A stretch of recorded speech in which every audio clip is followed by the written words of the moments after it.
नमस्कार दोस्तों, आप सबका स्वागत है हमारे आपके चैनल में। आज हम चर्चा करते हैं किसानों को लेकर।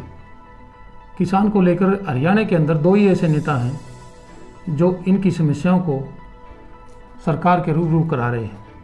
सरकार जो गलतियां कर रही है उनको बता भी रहे हैं, लेकिन जो भूमिका विपक्ष ने निभानी चाहिए वह सिर्फ दो विधायक, एक अभय सिंह चौटाला और एक बलराज कुंडू, दो ही ऐसे शख्स हैं जो किसानों की समस्या को लेकर जनता के बीच जा रहे हैं, जनता की आवाज़ उठा रहे हैं। बाकी सब मौन बैठे हैं। पता नहीं, ऐसे लगता है जैसे देववाणी समझ के कि सरकार ने कोई जो घोषणा की है वो देववाणी है और अपना चुपचाप बैठे। तो बलराज कुंडू ने इसी सिलसिले में कई मंडियों का दौरा किया और गोला चीका भी पहुँचे और गोला चीका में प्रेस कॉन्फ्रेंस की।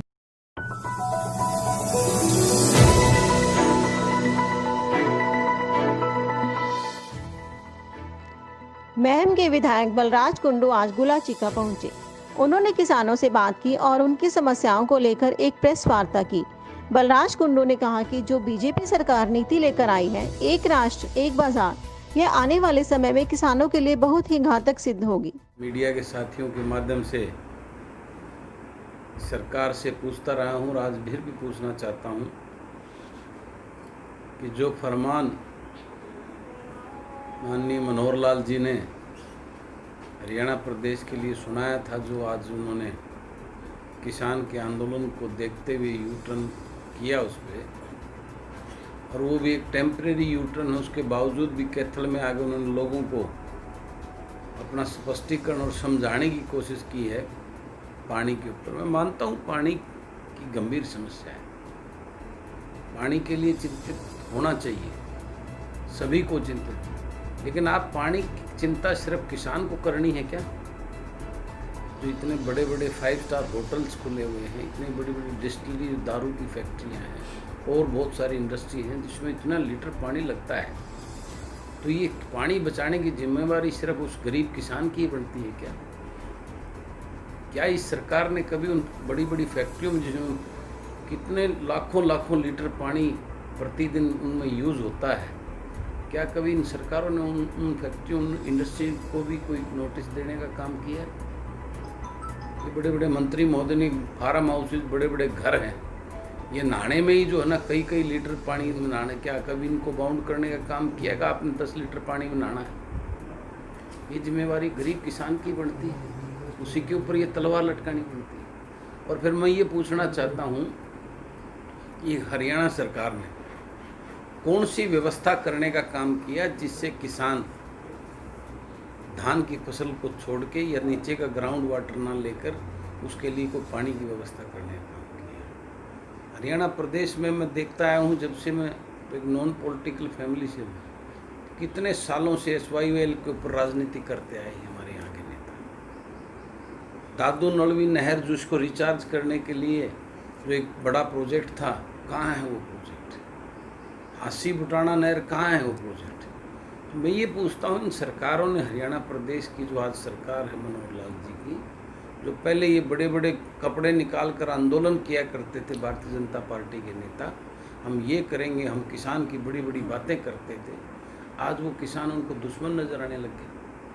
आज वो अपने ऐसे तुगलकी फरमान तो कभी किसी सरकार ने जारी नहीं किए जिस प्रकार का माहौल आज की हरियाणा प्रदेश की सरकार ने बना दिया है। और अभी ताज़ा जो अभी लोगों की समझ में नहीं आया, किसान को बर्बाद करने के लिए जो एक राष्ट्र एक मार्केट एक बाज़ार का जो कानून केंद्र सरकार के द्वारा लाया गया है, आप सब जानते हैं कि ये कितना खतरनाक कानून है। इसका अभी तक आम जमींदार को उसको तो मालूम ही नहीं पड़ा है कि एक राष्ट्र एक बाज़ार का कितना बड़ा, इसमें मध्यम वर्ग और छोटा किसान तो मर जाएगा बिल्कुल। इसमें जो बड़े उद्योगपति हैं, जो बड़े इंडस्ट्री हैं, उनकी वाई होगी। ये प्रयोग अमेरिका के अंदर उन्होंने लागू किया था, आज वहाँ अमेरिका के अंदर मध्यम वर्ग का छोटा किसान बर्बाद हो चुका है।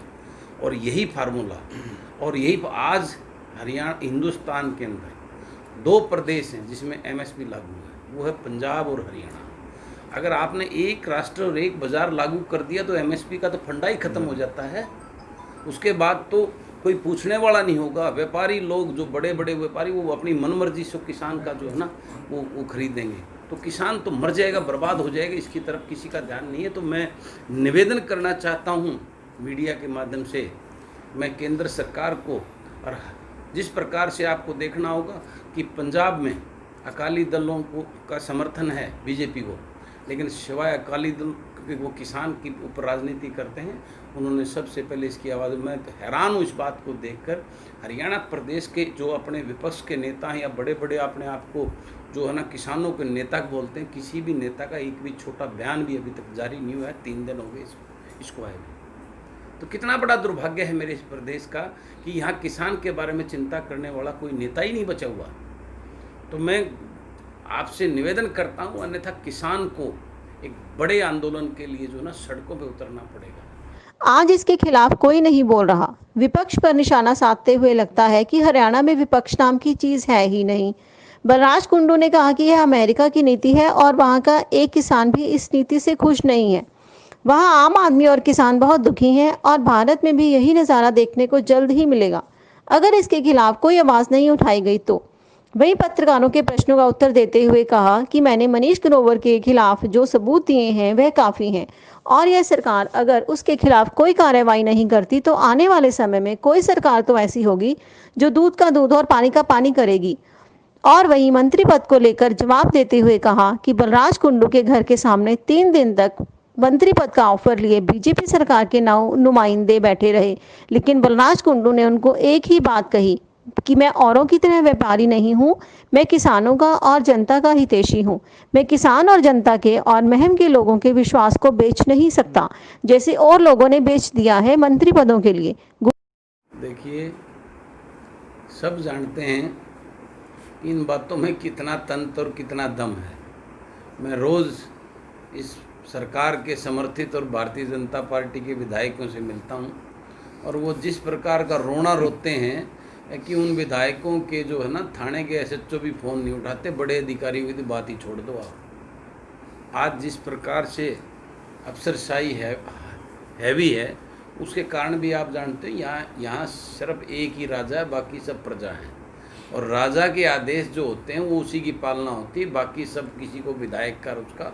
यहाँ हिंदुस्तान के अंदर लोकतंत्र नहीं है, यहाँ तो एक छत्री हिटलर राज है, और हिटलर राज में तो हिटलर की चलेगी, उसके बाकी जो शिल्पा सालार उनको कौन पूछता बेचारा। दिस रियल ट्रूथ, सच्चाई यही है। देखिए, जो आरोप लगाए थे ना, वो आरोप नहीं, वो सच्चाई थी और मैंने पूरे तथ्य के आधार पर दी थी। अब जनता की अदालत में मैंने दे दिया और उसको ऐसा हाल करेगी वो जनता कि वो अपने पूरे जीवन काल में उससे या उसके परिवार से कोई जो है ना वहाँ पार्षद भी बनने की हिमाकत नहीं कर पाएगा। ये मैंने उसकी पोल खोल दी है और आने वाले तो समय बताएगा। ये जो कागज़ जो मैंने चलाए हैं, सरकारी कागज़ कभी मरते नहीं हैं। आज नहीं तो कल वक्त बदलेगा, उस दिन उन कागज़ों को निकाल के उस भ्रष्टाचारी के खिलाफ कार्रवाई करके उसको सज़ा देने का काम करेंगे। मैं निश्चित रूप से आपको वादा करता हूँ। देखिए, इधर राजनीति में जितने मुँह उतनी बातें होती हैं। कौन कहता है मुझे मंत्री पद नहीं है? मेरे को तो दरवाजे पे 3-3 दिन बैठे रहे मंत्री पद देने के लिए, लेकिन मैं इस लोगों की सेवा करने के लिए आया हूँ। वहाँ मोल भाव करके जो है ना उनके प्यार को, उस आशीर्वाद को और उनको विश्वास की बोली लगाने के लिए नहीं आया हूँ। आप मेरी बात का मतलब समझिए। 3-3 दिन तक मेरे दरवाजे पे जो है ना मुझे मंत्री पद देने वाले जो है ना वो अपने झोड़े ले बैठे रहे।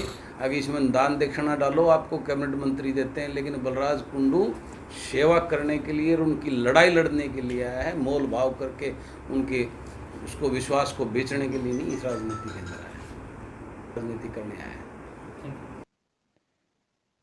गुला चीका से सुरेंद्र वधावन के साथ अशोक सोनी की रिपोर्ट।